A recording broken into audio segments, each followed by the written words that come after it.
and welcome back to another special episode of Proustys Plants. Today on Proustys Plants, I'm going to talk about neglect.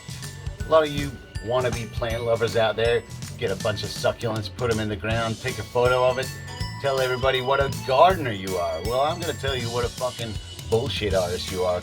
I've got a special guest with me today. His name is Jazz, aka the Mongrel, and he's here to tell you about this succulent we've got here today. Speaking of mongrels, they are a mongrel of a plant. This thing hasn't been watered in 8 months. All it gets is cigarette ash and the occasional little sip of VB. Just like that. That's all it needs. These plants think for themselves, and this is the year of the plant. Real strangly looking roots. It looks like something out of This is something, bring it right in, bring it right in. Look at that, and it's just in that real rock hard soil that's only really been fertilised by VB and cigarette ash. You can tell this plant is looking for something. There's even a root system that's hanging over the plant, getting ready to look for something more. Yep. The more depravity you put something through, the more it's going to thrive. There's a lesson for you wannabe plant lovers out there. Yeah. Exactly. People that have succulent gardens, they think they're doing the world a favour. All in all, they're just lazy gardeners because you don't actually need to do anything to them. Mongo, it is a pleasure to have you here on Proustys Plants. It's been a while. I really wanted to get you on. I know that your favorite plant, one of my favorite plants, the Illawarra flame tree. Yeah, which is the brachychitnophyrifolia. That's right. That's which will be really coming into bloom very shortly too. So drops all its leaves before it blooms. Yeah. One of those rare sights. Nice, beautiful red sort of looking candlesticks. But anyway, that'll be on the next episode, and hopefully I get an appearance on that one too, guys. But let's go around and let's talk about some of the plants that you've got on exhibit here.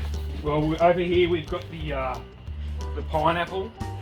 This has It bared. did have a pineapple on it last year. This actually bared fruit, not last year. It's been about 3 years since this thing has sprouted out a pineapple. A little bit behind the times, you know.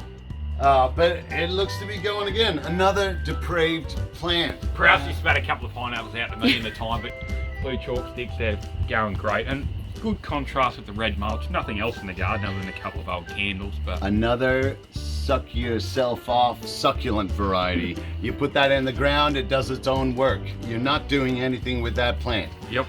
You say you're a gardener, don't talk to me about succulents. It's just pulled a couple of ribs out and sucked. But what do you got going here? This is, I love this, because this looks like a bit of architectural. It's your typical frangipani with a shitload of weeds around the base of it. You really got to see it on the front angle. 2 main trunks coming up, crossing over, coming back up, splitting into 2, crossing over each other, splitting almost into 2 again to cross each other.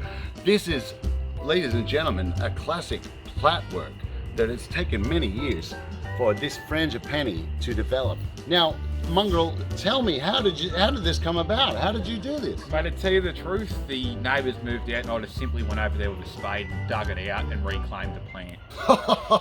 It's their father's beard, you know. The old man's beard, yeah. Father's beard, we went down the tall timbers and we gave Polar a little bit of a trim and we've hung it on here and ever since it's grown.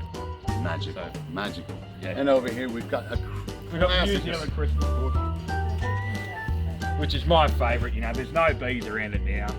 You know, not at this time. A couple of blokes just behaving over here, but that's about it. Yeah, Let's give it a little. We'll give this a little drink. They all love the beer around here. They love the beer. Very bee-like, they say. And we'll catch you on another episode of Proustys Plants.